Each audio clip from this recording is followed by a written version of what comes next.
Well, I mean, if you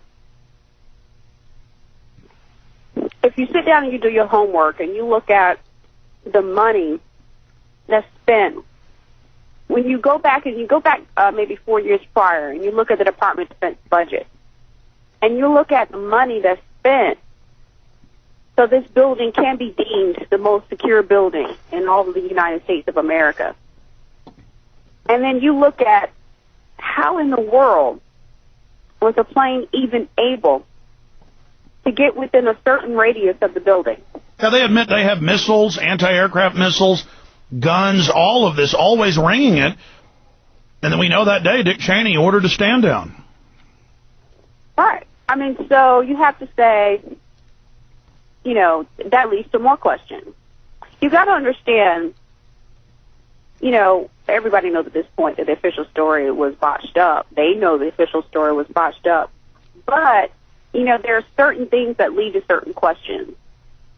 You know, how do you spend this money in this building? And then on this particular day, nothing was functional, nothing was operational, and this building, the most secure one in all the United States, was able to get attacked. What's the probability of that?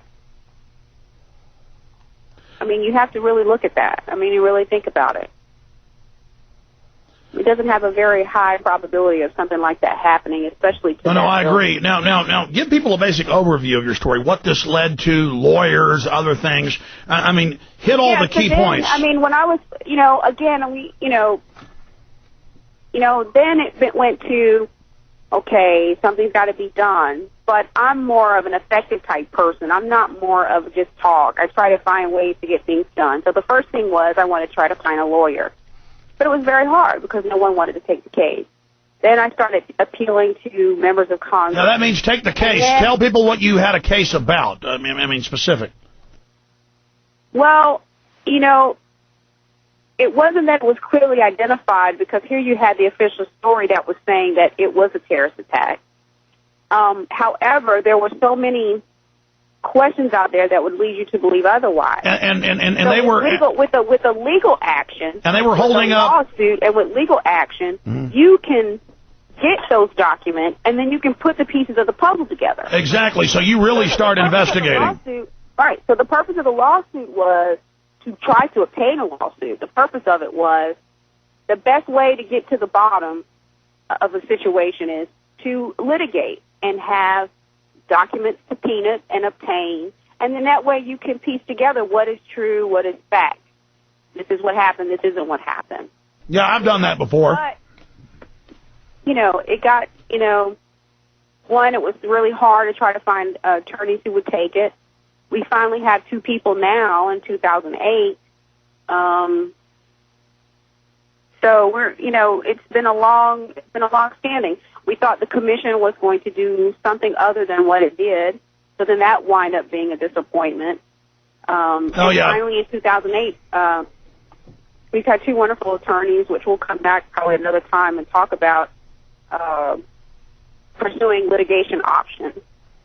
And that's only because that's how you're going to get the information. Well, listen, I knew they were taking down Access TV on a smaller area and engaged in corruption, so I just sued them for one issue to get documents on another and caught them stealing, as I already knew they were doing, and sent the guy to Huntsville. So, but then it went up to the higher level folks in the city, so they killed the investigation with only him going to prison, John Villarreal. But yes, you're right. If you know there's dirt and then you've got one claim, it's good to start a lawsuit to get in to something and burrow in. It's, you know, it's a way to get in there and get the facts. Right. Now, let's be specific. You were there. You went through this. Have you ever had threats or intimidation after, other than trying to go after your job or not, give you medical releases? All other key points before the show ends. It was after that, and after the questions came, after I said there's no way I could possibly say my child wasn't there. After. I said, well, okay, these are very valid questions. Because they were asking you to lie. They were asking you to lie and say your child wasn't there. They pretty much wanted me to say. They didn't say lie. They said it was inappropriate for me to discuss. And so, but they wanted you to say, though, that your child wasn't there, though. Right. Yeah. That I was there visiting. I took him there to visit. with other people. And I said, you don't bring your child. So they wanted you to say that you'd basically snuck your child in.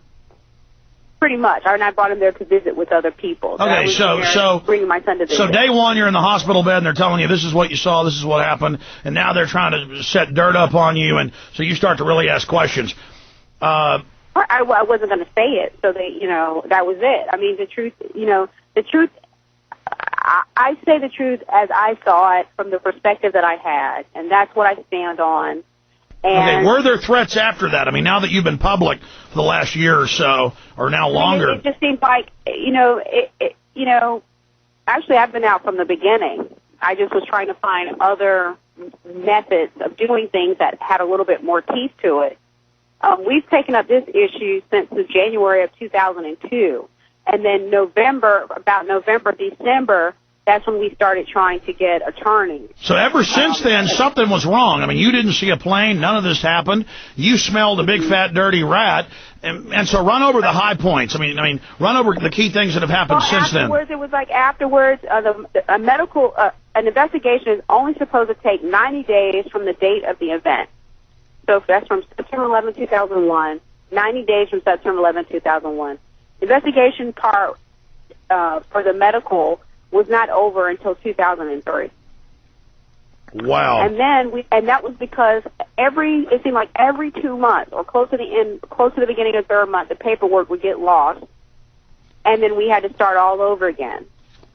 And then finally, when that was done, all of a sudden, I would supposedly have been overpaid by the Department of Defense, a certain amount of money for this period of time, all of a sudden. And it's in total violation of their regulation. There's no way you would be able to go. Okay, so there's all sorts of dirty tricks going on. Did you start to figure out that something was wrong? Right.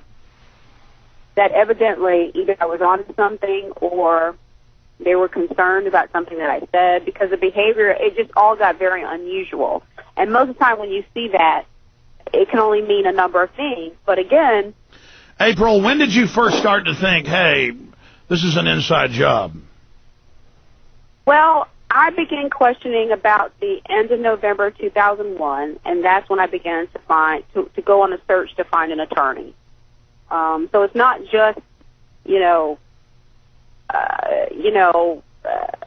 starting a year, or maybe people are just finding out about it, but it's been a long journey. No, I know you've been out a few years. I understand. But, I mean, folks have only known about you for a few years because you were kind of within the system trying to fix it from within. I'm going to skip this break for Infowars.com audio stream listeners. If you're listening to Genesis, you want to go over to Infowars.com and listen to the streams there if you want to hear the behind-the-scenes discussion. For everybody else on the wonderful AM and FM dial, shortwave satellite, we'll be right back with a final segment with April Gallop.